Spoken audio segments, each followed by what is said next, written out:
Hi, everyone. We are delighted to welcome you to our Fellows Public Talk series. I'm Claudia Rizzini, Executive Director of the Fellowship Program at the Harvard Radcliffe Institute. It is my pleasure to introduce Radcliffe Fellow Shafiqul Islam. In today's interconnected and rapidly changing world, what skills would be the most valuable for the next generation of problem solvers?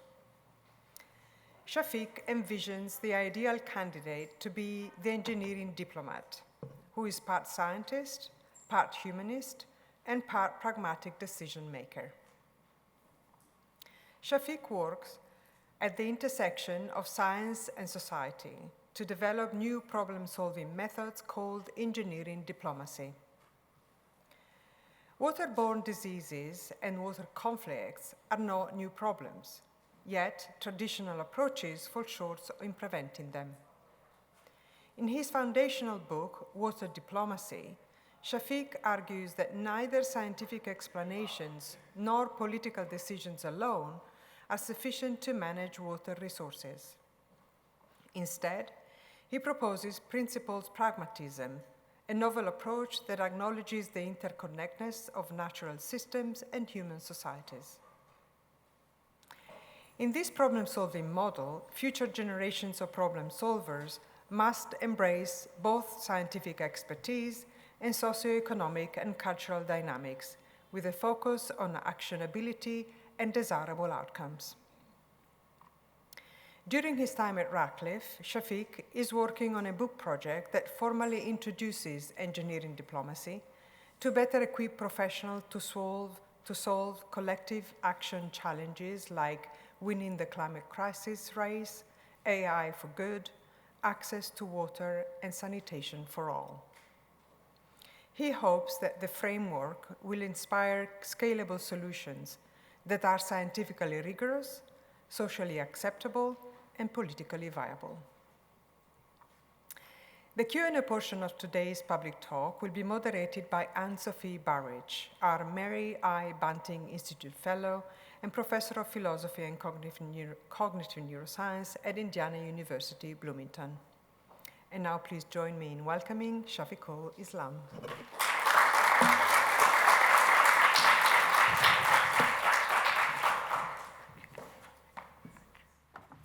All right. Thank you, Claudia, for a very nice and kind introduction. It almost summarized everything that I'll be talking today. But I'm also here to give a big thank you to the Radcliffe support staff who has made last few weeks really an incredible intellectual feast for me almost every day. And then we have this eclectic set of fellows who are not only intellectually curious, also very critical about the things that we hear with a mind that it can be fixed, meaning that the feedback is critical, intellectually curious, but at the same time very generous. So hopefully that's what we will do really today also. So before I start really, so let's start with a video.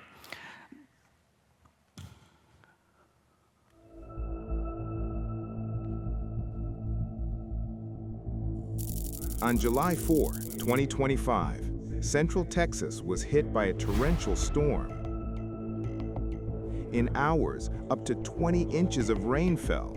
The Guadalupe River rose 26 feet in 45 minutes. Cabins were swept away. 135 people died, including many children. Was this unusual? Was it predictable? Was it related to climate change? The meteorology was sound. Warnings were issued. Data flowed, but sirens were silent. Evacuation plans didn't exist. People slept through the danger. Why? What happened? Is it the loss of trust in scientific facts? Is it the reluctance of decision makers for appropriate interventions? Seems like scientific facts and required interventions never converged. Parents woke up to calls that their children were gone. Boats and helicopters came too late. And yet, this wasn't the first time. A similar flood killed 10 children in 1987. Officials promised change. They didn't deliver. The Texas flood is not a new story. We've seen it before. 2010 floods in Pakistan, 2025 floods in Bangladesh, wildfires in Canada, to the daily struggle for clean water in Bombay's settlements and Nairobi's Kibera slums. Different natural hazards, different places, same challenge. Whether it's storms, fires, or water scarcity, they share one feature. They are collective action problems. A collective action problem is like a puzzle. Everyone holds a piece, but the picture only appears when we put them together. Or, a collective action problem is like rowing a boat. If some row and others don't, we go in circles. Only when we row together do we move forward. So why are we not better at solving them? Why didn't we learn from the 1987 Texas flood that killed 10 children? We know the science, we've diagnosed the risks, and yet we're stuck. Why are we stuck? And what can we do together?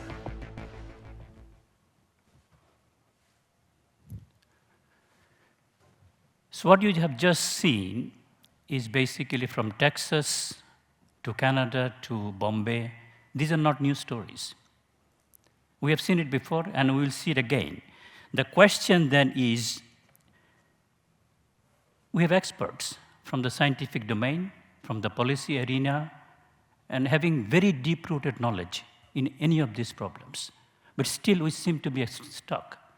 What can we do, really, to at least make some dent into this? We recognize that everything is connected with everything else. Context matters, but that's not enough to do something about these problems. There seems to be disconnect between the symptoms that we see and the conditions that creates them. There is a disconnect between facts and values. So think of a tree. Usually, we look at the branches and see some problems and try to fix it. That's an engineering solution.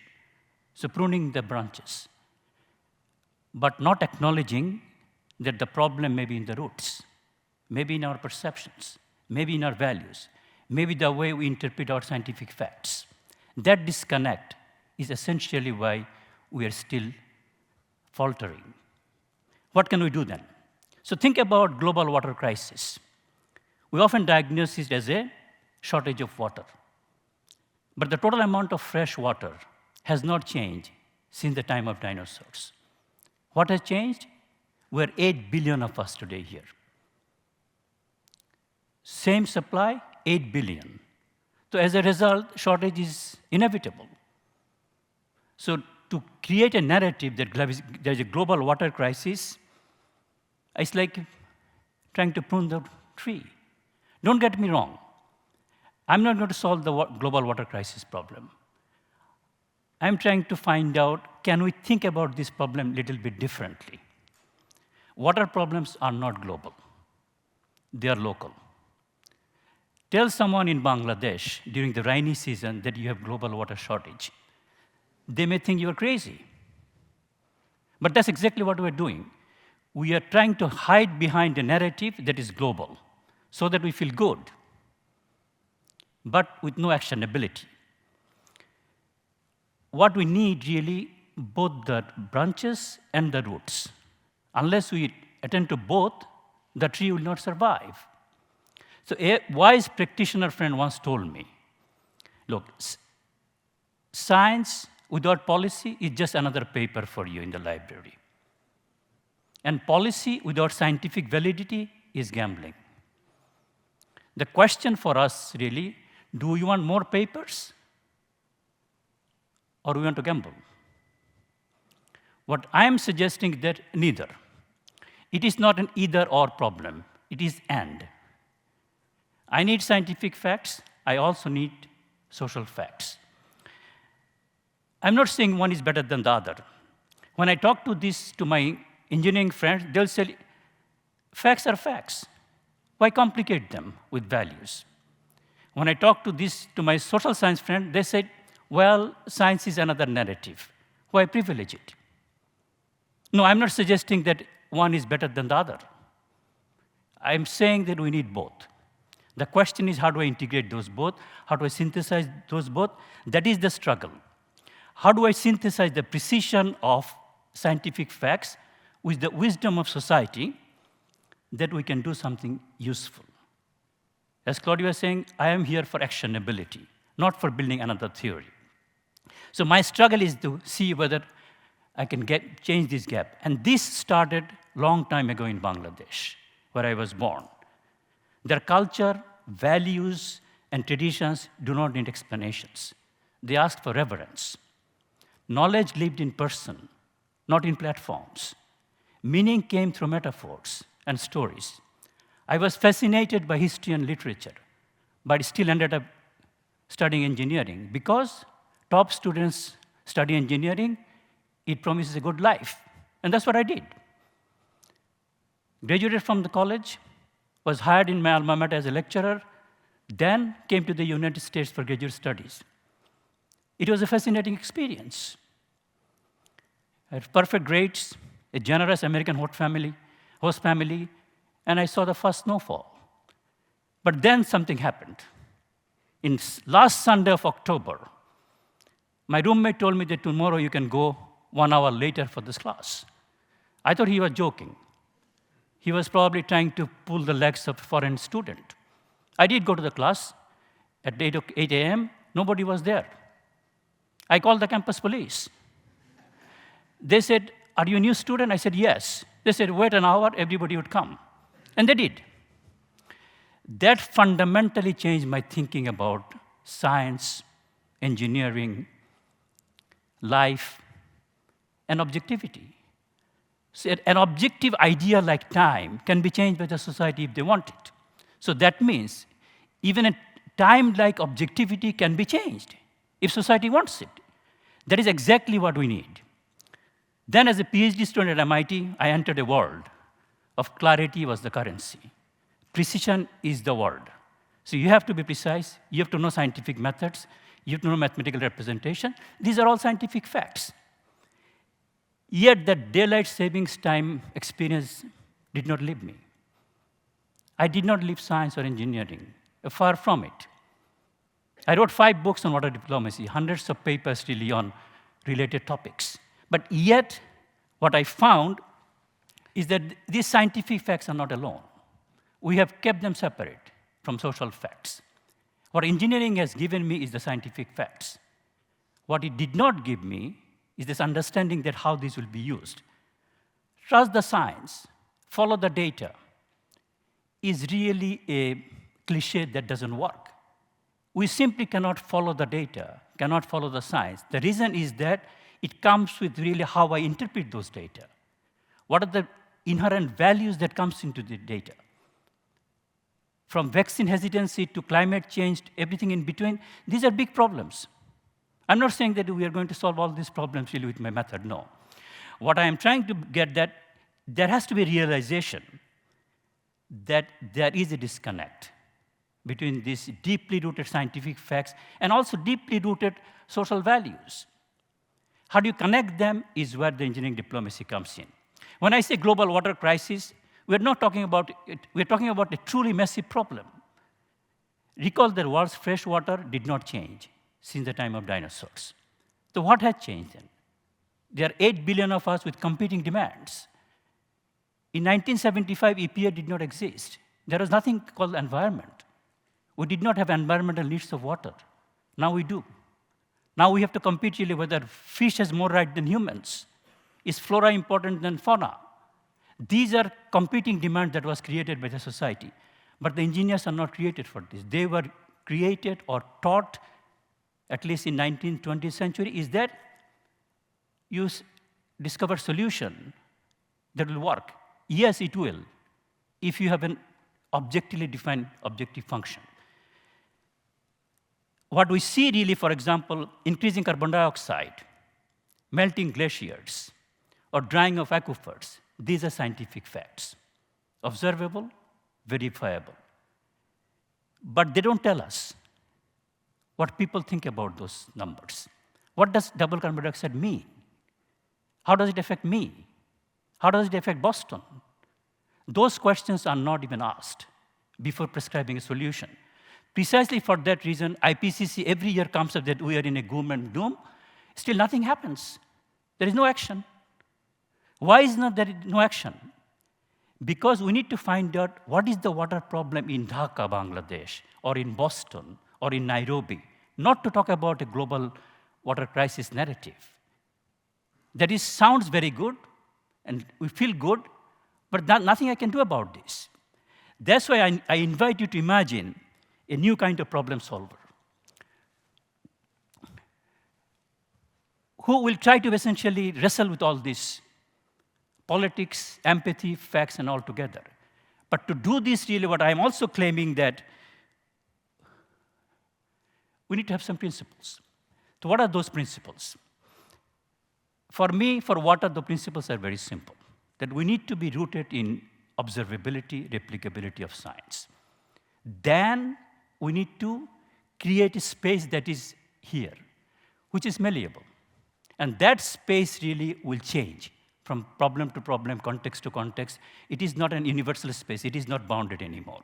So I cannot provide basically a rigid solution for all problems. It doesn't exist. It is not sending someone to the moon. It's an easy problem, and we have done it. Sending someone to the moon and supplying water to Boston is not the same problem. The reason, basically, supplying water to everyone in Boston is a coupled natural and human systems. We are very good at solving natural problems by engineering solutions. What I'm arguing that those days are gone. We need a different type of problem solver. That problem solver I am claiming is somewhere between a scientist, and a humanist, and a decision maker. And who is that individual?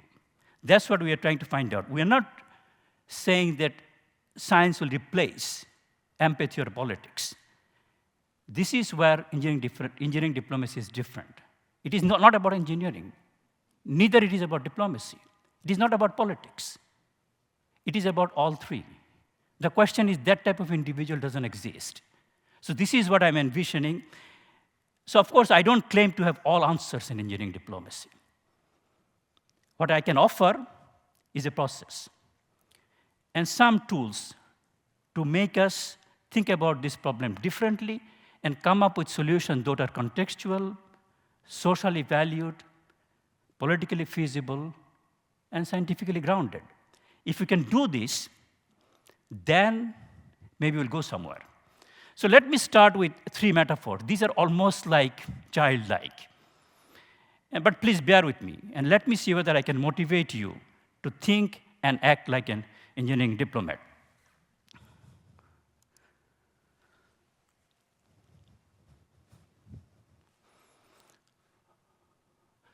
So what is 1 + 1? And I'll go into this. So these are the 3 metaphors. So 1 + 1, where is the correct x? Where is the intervention point? And how do I divide 17 camels into half, third, and a ninth? So what does this mean?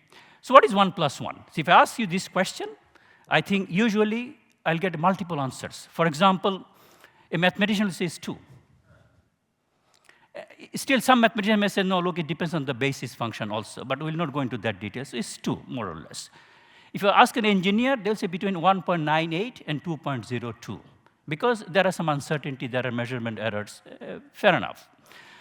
If you ask a stockbroker, they'll say, are you buying or selling? You ask a social scientist, it depends. Why does it depend? Are you adding an apple and an orange, or 2 apples? You have to tell me what you are trying to add. And if you ask an accountant, what would it be?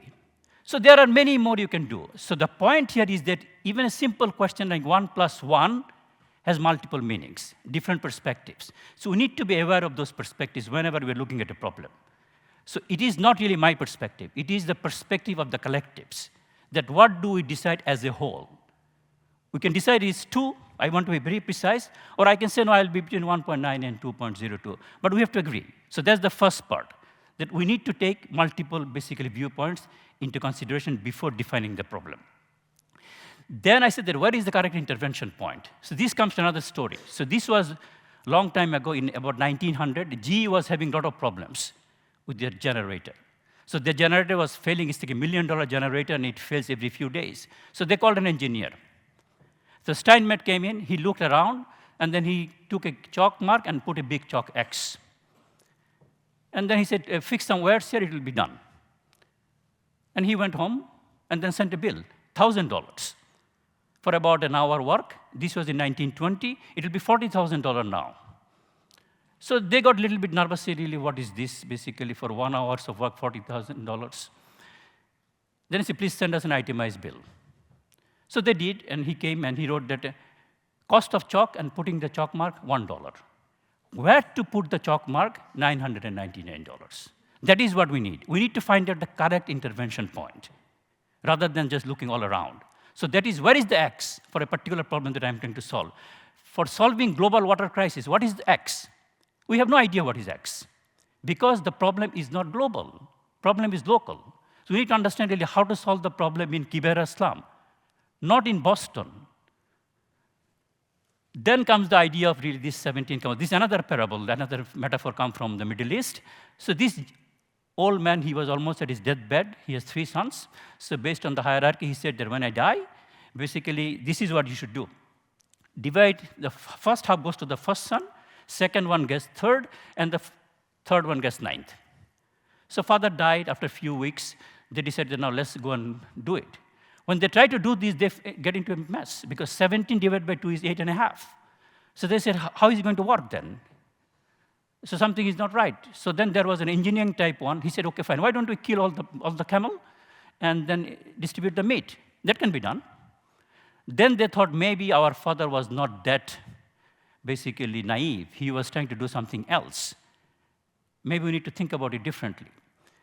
And they didn't have any clue, so they were all kinds of fighting going on. They cannot do this. So then they found out there's a wise lady in X village. So they went to her, asked her that this is the problem we have, what should we do? She said, look, it looks like it's a complex problem, and I have no idea, but I have an idea. Why don't you go home and tomorrow come, and then I will try to see really whether I can give you something about this. So next morning they came. She said, yeah, I thought about it. Sorry, really, I do not have any solution for this. But I have a camel, and I want to give it to you. She said, wow, this is nice. She didn't have a solution. Now she's giving us a camel. So they did. And then they were going home with 18 camel. What they found out, now they can divide it by half, 9, and then it's 6, and then a 2, and 1 camel still remains. So where is that 18th camel? What she has done, that is she has reframed the problem in a way that now is solvable. So this is where we're looking for. When we identify a problem, find out the X, then where is the 18th camel for the particular problem that I'm interested in? That's it all about basically engineering diplomacy. So if you think about this really, so we are not basically saying that engineering diplomacy is something drastically different. What is it? Science is truth-seeking. That is not, no, we are not seeking truth. I'm not here basically to argue really what is true and what is not true. That is the philosophical question we'll talk about with Anne. But no, we are not interested in truth. We are interested in that science is fallible, but yet credible. Right now, that's all we have. So this is what will keep us grounded. Then empathy is a moral imperative, yes. But no, I think we are not going into that, because calling for empathy really, for actionability, has not found to be very effective. It becomes almost performative. Then I say, no, I think we want context for strategy. I want to do something about this with my empathy. Just saying that I feel bad is not good enough. Then we say, what is politics? Politics is not just horse trading. So it is really a coordinated way to solve the problem. Then we're saying that, okay, what is the outcome? I want something basic that is desirable by the society. So to do this, then we need to bring in principles and then pragmatism. And then if we can combine these two, what we are saying, that we'll get engineering diplomacy. So to do this, then what I need really is 4 types of communities for any problem. So we're calling that we need a knowledge community. There's most of us here, that we create knowledge. We create knowledge based on what we know. It could be scientific knowledge, it could be social knowledge, that those are more or less agreed upon in the community of those scholars, whether it's coming from social science, coming from cognitive science, from engineering, doesn't matter. So there's a knowledge base. And we can basically argue about knowledge bases really in the literature, But there is some stable knowledge at any given point. We need to use that stable knowledge, recognizing that that knowledge is fallible. That knowledge is tentative. It is not an universal knowledge. It is not the truth with a big T. Science is looking for small t. That we want to find out whatever is observed, what is verifiable, what is reproducible. That is what knowledge community will give you. You can keep on arguing forever. What is this 1.5 degrees that we have agreed on climate change? What will it do? How will it do it? How would I measure? Basically, the 1.5 degrees has been met. And even if it measured, really, how would it affect really weather in Boston? These are basically problems which are too many open ends. As a result, public has lost trust in science.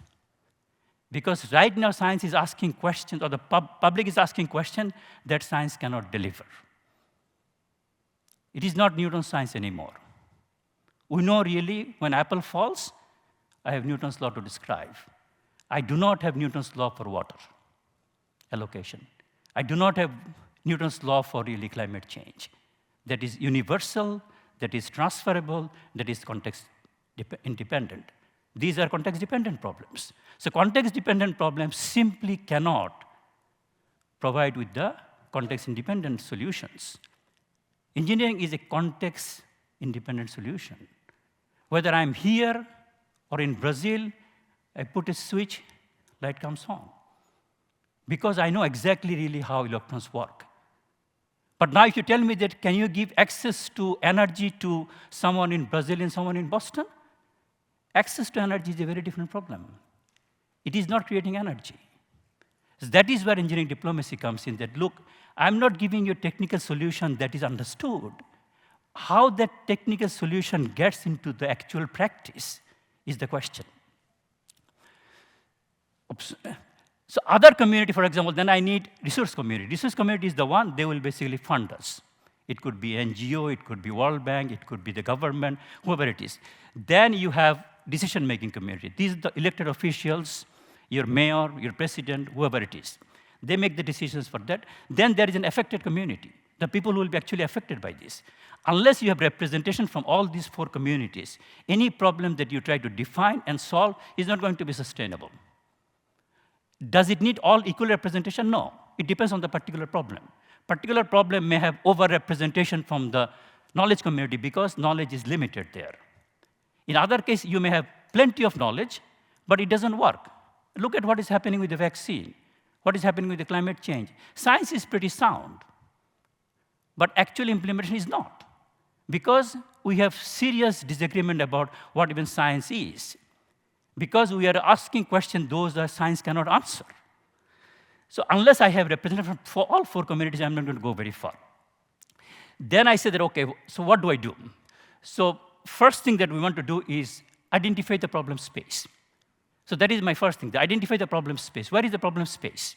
Why is this a problem? And problem for whom? Who decides this is a problem? So that is the first step. Once you have done that, then define the space. Here you need all these four stakeholders now. Four groups of people have to come together and then decide that, okay, this is a problem for us. I have a homelessness problem in Boston, and this is really the problem space, and this is the way really this can be addressed. Then comes design the optimal space. This is where most of the things are being done now. As engineers, we are doing there without acknowledging the first two. Or even as policymakers. Yes, we have a problem of homelessness in Boston. That's the problem. Fine. Now you go and find out an engineering solution or find out the policy implications. This is where we are doing here. Most of the work is being done here. Precisely for that reason, when I say we're stuck, this is the reason we're stuck. Because I did not ask really a homeless person really in Boston what he or she needs. So as a result, the solution that I provide is not going to be effective. Although I'll spend millions of dollars doing this and finally found out, no, context matters. It really worked in Dhaka, but it did not work in Boston. So how many times I have to hear this context matters? How does context matter? And what can I do about this? That is basically the point. So to do this, then we said that we have to implement intervention. I have to find out X. Find out X, and then do it. And make mistakes. It's not that you will have a universal solution. You do something and find out that you messed it up, fine, then adapt. But track it. Don't assume that the solution that you provided at day one will continue to be good for next 20 years. It will not be. That is where the disconnect is. So it doesn't really matter what the problem is. So here maybe you can say you're too ambitious. You are not trying to solve all problems in the world. No. I'm not telling you that basically engineering diplomacy will solve all problems of the world. What I am arguing that this is problem-focused. We need to first identify what the problem is. So that is the job of these 4 communities. They define a problem, then they find out with multiple perspectives, 1 + 1, what is the correct X now, given that what we have as a capacity and constraints. Then I want to find out where is the 18th camel. If you can do this, then we're going somewhere. So now let's basically see really how these metaphors actually work. So to do this, really, I will show you 2 examples. And hopefully, I will be able to convince you that these are basically not abstract problems. So from Netherlands to Barcelona. So these will come from very different places. So what happened in Netherlands? Netherlands basically built a city where it is basically continuously underwater. For many years, so they built dikes and higher dikes, and it did work. But then in 1995, they almost drowned in their own success. They found out with climate change and the predictions, the dikes that they're building may not be sustainable. So they decided that they came together, and the Dutch has to think it differently. So they, rather than finding out really what is this problem, that whether should we control the water with engineering solutions, or we have to do something else. Then an ambitious program was born, Room for the Rivers. It did not engineer the river. It worked with the society to find out, rather than fighting the water, can we live with the water? So what is 1 + 1 then? Scientific facts plus local knowledge produce smarter solutions.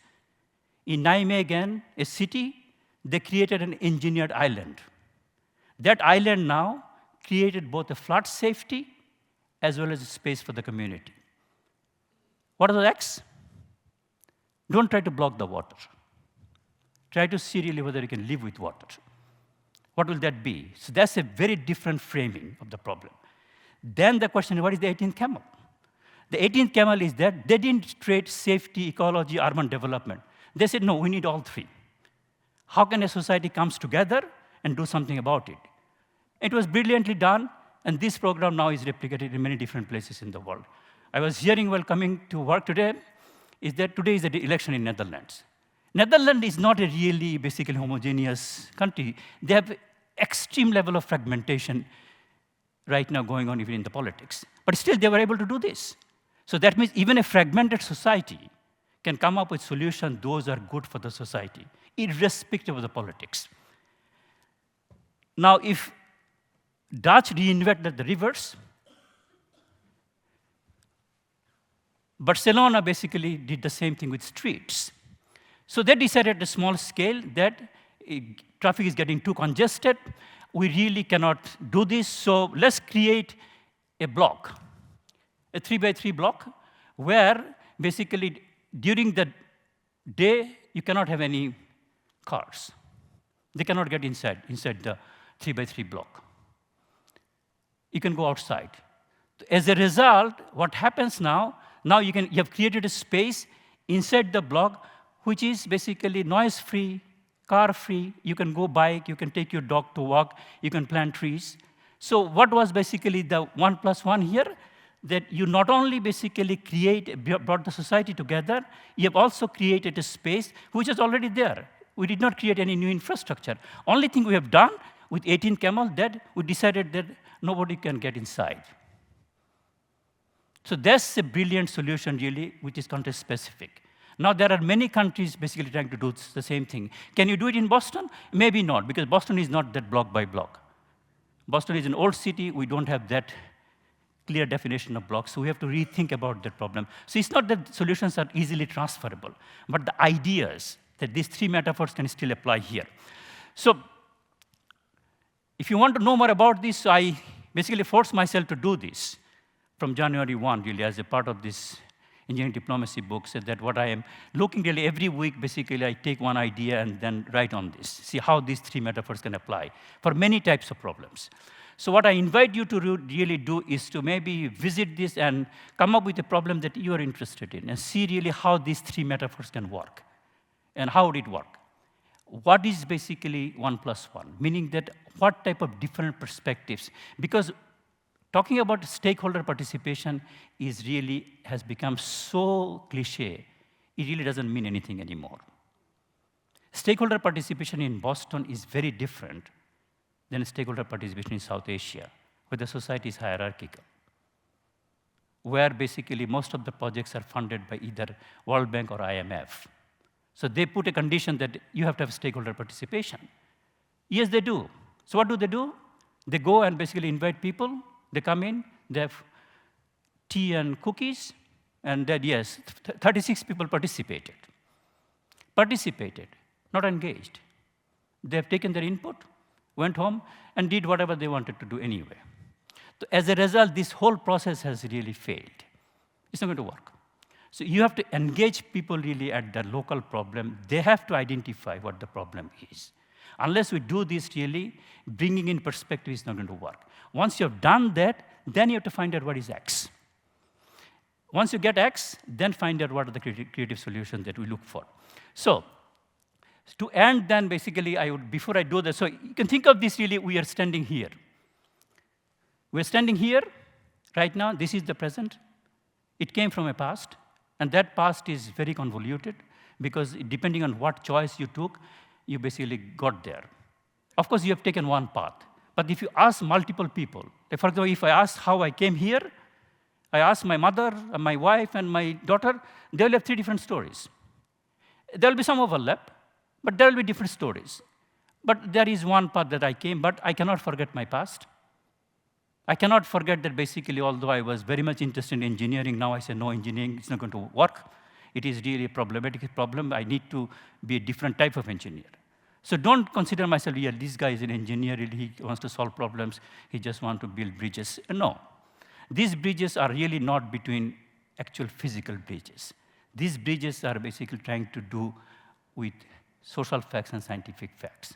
And we know that they are not complementary, but they are end problems, because I need to bring them together somehow. Then, standing here, I have to go somewhere.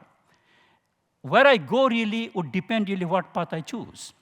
And that choice really would depend really what value I promote.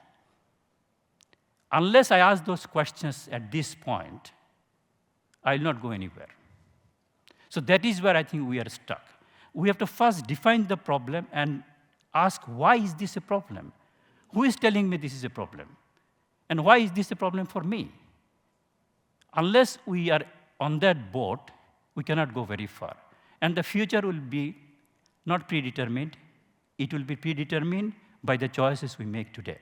And those choices do not have to be even fixed. They can change over time. Over time, we can adapt. The reason I think human beings survived, the dinosaurs did not, human beings are extremely adaptive. Dinosaurs are much bigger than us. Tigers and lions are much bigger than us. We have already tamed them. How did we do this? Because we're extremely adaptive. We have to see really how that adaptability really come into picture when we're trying to solve our local problems. It's not that we're going to just hide behind our global water crisis narrative or climate change narratives. We have been. IPCC is reporting this for last almost 30 years now. Nothing is being done. There is no measurable progress. There is no way I can track this 1.5 degrees goal where. Because these are goals, those are set to keep it together. To keep us together so that, and we call this ambiguous representation. Ambiguity is fine at some level. But if you can keep on being ambiguous for a long time, people lose credibility in science. That's exactly what happened. Now, most people do not believe in scientific facts anymore because they think all is alternative facts. No, there is no alternative facts. Scientific facts are very precisely defined for me. These are reproducible, observable, replicable. Then everything else is social facts. And I have to combine them together. If I cannot do this, I'm not going to go very far. So the challenge now for us really is engineering diplomacy is problem-focused and process-oriented. And not all facts are settled. And they don't have to be. I don't have to settle all the facts today. Is vaccine good or bad? Will it create autism? No, we don't have to do this. What we have to do that, given what I know today, is this the best option I have? Is this the minimum risky position I can take for a desirable outcome? So it's not that we need to settle all the facts. Don't get me wrong, that I'm not saying that basically engineering will come and suddenly life will be so good that we have solutions for all problems. No, we don't. Then the question is, not all processes are perfect. We'll make mistakes. That's perfectly fine. That's what basically science tells us. It's tentative. So be tentative, but remember that you cannot be tentative every day. So you have to keep some time. So when I propose a solution, let's give it a few weeks, few months, or few years, depending on the problem, and then see what you have done. And admit that we made mistakes. And see really what did I learn from those mistakes. If I can do this really, then I'm going somewhere. So that is what engineering diplomat is. It's part scientist, part humanist, part pragmatic decision maker. If you can do all this together, then we are going somewhere. So this is where I hope really, I invite you to think about this particular problem solver, who I'm calling engineering diplomat. They don't exist. But how do we create them? How do I create our own mindset so that I just don't get boxed into one engineering problem? And there is a reason why I am.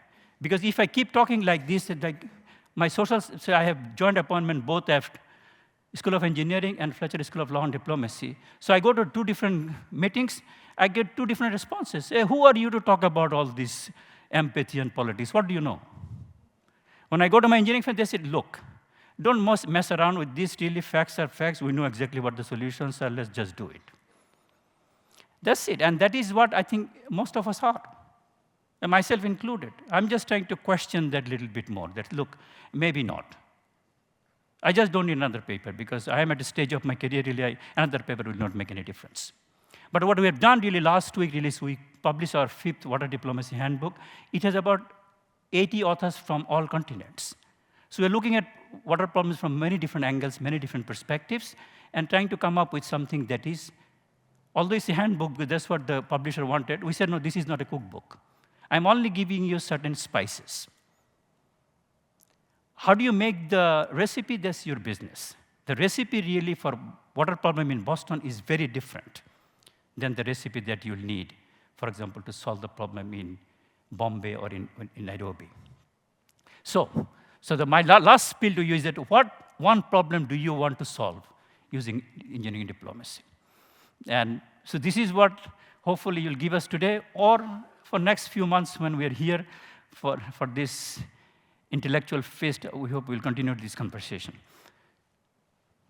Thank you.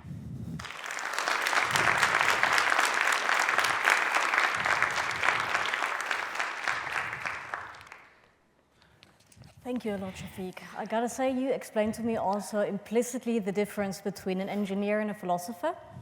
We both identify and define problems, but we like to discuss and complicate. You like to simplify and implement. I quite like that. Now, there's a couple of questions also from the audience I would actually like to start with, because they center on one particular question that I think right now is particularly important. How do we create consensus, especially with the current polarization in many different areas, a loss of trust in science as well? And when you have a solution, the next question is, how do you communicate? How do you get people to agree even? More than in terms of this is the problem, this is the solution. But as you said, like more than engineering and problem solving, how do you create an understanding across people involved in the problem? Well, I'm starting with the easy question. Yeah, this is But this is what people are asking. No, this is probably the most profound question, and I'll give a very simple answer, because there is no profound answer to this question. The reason it doesn't really is that how do we identify the problem is the most important thing. Otherwise, your definition of problem will already define the solution, because that's the disconnect we often don't recognize fully. Because, so what is the problem? So usually what I say that the problem is only when you have your skin in the game.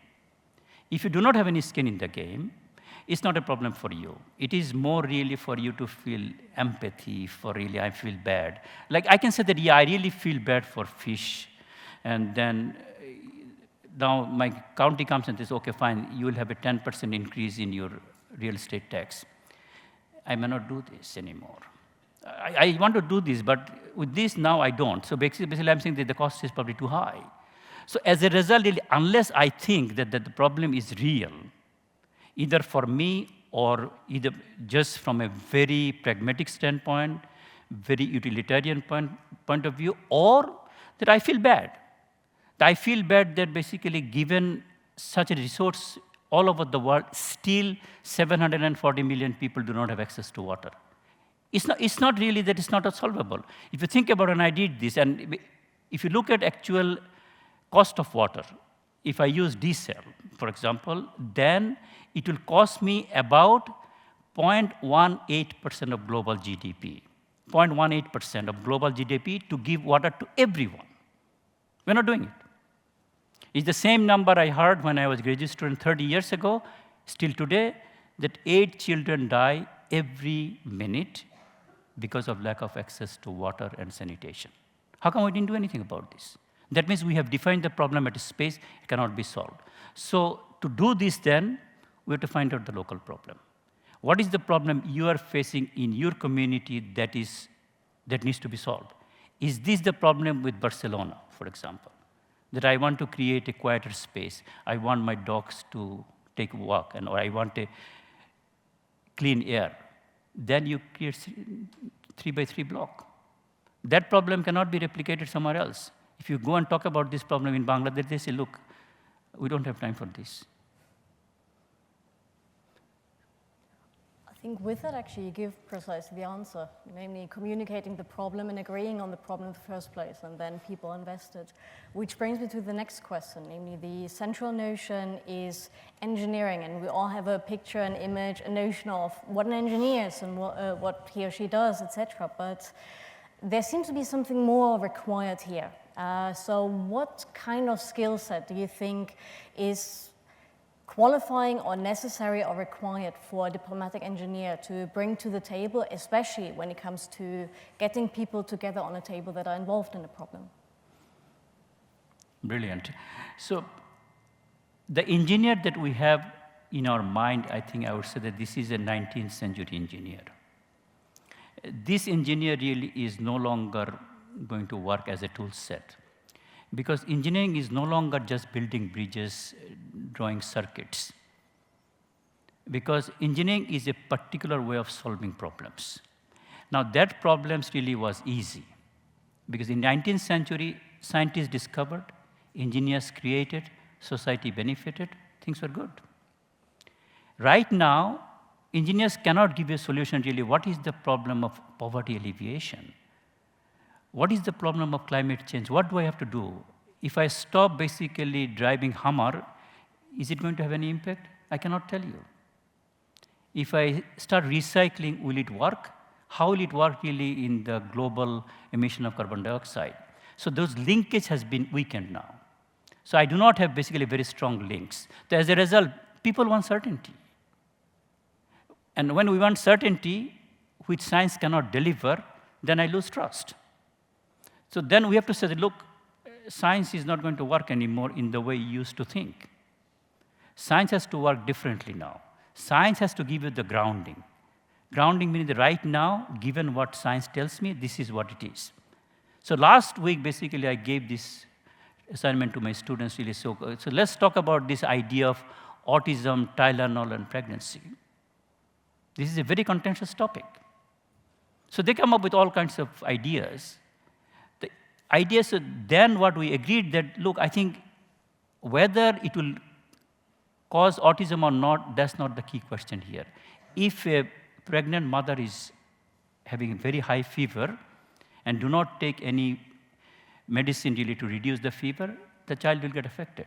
So here, the outcome will be much more problematic than thinking about whether it will cause autism maybe in 1 in a million. So that is the risk perception we have to trade with. Once we put that in that context, then it's easier for people to see really what am I talking about? Can I justify even my position? Unless I can justify really what I'm talking, initially it's very simple. Because if you think about this really is, if you ask me really how does flushing a toilet works, it's a very good example usually used. So I think I know, but if you actually go and ask me to do it and draw it, I cannot do it even as an engineer. But I'm using it. If you ask me how does a microwave works, I do not know.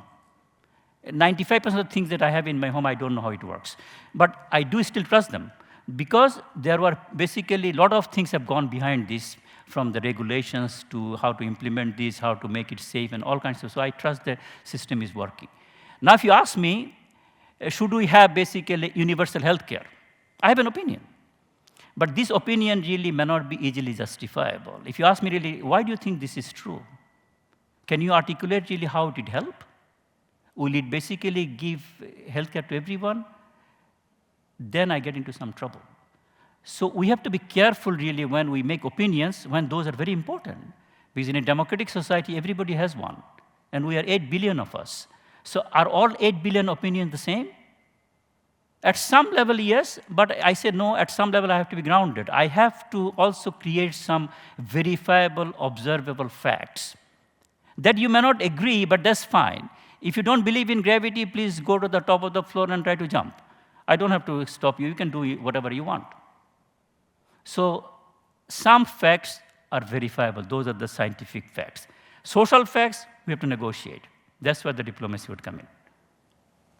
Fair enough. We'll talk about the scientific social facts later, but I do have another question first, and that is, you brought up these 3 metaphors. And they're absolutely brilliant because they exemplify what you want to convey. Now, if you were in a particular situation where you have to solve a problem, how would you actually turn it into repeatable methodology? How do you use these examples, or would teach people, or would say like, well, if you want to use it for your problem, this is the way to go? So I'll go exactly the way I talked about either for Netherlands or Barcelona. So I'll say first bring together these 4 groups. And those 4 groups may also evolve over time. It doesn't have to be the first chance. Initially, you start with one, and then you ask that group, say, have we missed anyone? Maybe we have missed someone from indigenous community. And indigenous community knowledge is very important in that discussion. Then we should bring them in. Then you ask this 1+1, meaning that tell us really the problem that we are facing. Is this a problem for you? Is this a problem of really creating a safe neighborhood? Or is it a problem of really creating a quieter neighborhood? Or is it a problem really you want less pollution or less traffic jam? So then you see whether I can come up with something that is mutually agreeable. Not everybody has to be happy. So here the challenge is not to find out solution that everybody agrees, but can I live with it, given what I have? So to give you another example, really, arsenic is a big problem in Bangladesh right now. But arsenic in water is not a problem in the US, because you can buy a $20 filter, it will work for 3 months, it's perfectly fine. But using that filter in Bangladesh is not feasible, because $20 is a lot of money. So it's not that technical solution doesn't exist. It is not contextually relevant. So I need to find out solutions that will be contextually relevant. Then only I can go to the basically what is X and what is 18. For Bangladesh, 18 camel is not exporting filter from US, trying to find out filter that will work there. That actually brings me to another of the audience questions, namely, you said, well, the most important part is to go away from this kind of global mindset to local and contextual problems and problem solving. So is there, for instance, a certain kind of problem that you would say this is basically what diplomatic engineering can solve, and this is where it can't be of help? So again, I'll go back to my problem definition, because diagnosing the problem is very important. So take another example. For example, if you think about food shortage in Boston. So Boston doesn't really create any food. So it is a food desert because we create very little food. Most of the food is coming from outside. So now the question is, if you want to solve the food problem in Boston really, is it really growing more food, or is it really trying to make sure that the supply chain works well? Because you need to provide food, because if you just basically do not bring any food from outside Boston as a boundary, then you run out of food very quickly. And this is exactly what happened in New York really. So they wanted to find out if there is a natural disaster, when will basically New York run out of food? They found out that there were 3 facilities. In those 3 facilities, if they're disrupted, New York will not have any food for 3 days. After 3 days, it will become a serious problem. So now you have to intervene. You need to find out what is the alternative, basically, supply sources which can go more than 3 days now. But that's the specific problem we're trying to solve. So these specific problems will not be generalizable. So to give you another example, let's say that there is a big tornado hits Boston, and airport becomes not reachable. Fine, so you can fix the airport in 3 days. Then you found out that the tunnel was also broken. Now the tunnel basically would need 3 months to basically fix. Now nobody can go to the airport. The airport is functional. But nobody can go to the airport because the tunnel is the only way you can go to the airport. So that's the most critical vulnerability there. That is your X. So those X really will not just appear from anywhere. It has to appear really in the problem that you're interested in.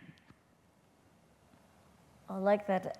I technically have another question, actually, but I think I should stop here because, first of all, I'm afraid at the end, but thank you so much, Shafiq, for a super provocative and also very interesting talk. Thank you a lot.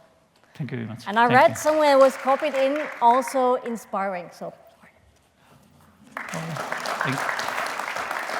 Thank you. So. Also, thank you to the audience for actually really sending in your engaging and really, really terrific questions. And they all centered on community building. And with that, I hope you will be able to join also the community back again for further future talks and events at the Radcliffe. And you can find us at both in terms of future program as well as past videos to look at what people have talked about before at radcliffe.harvard.edu. And I hope you can, first of all, enjoy your day and join us again. So thank you very much.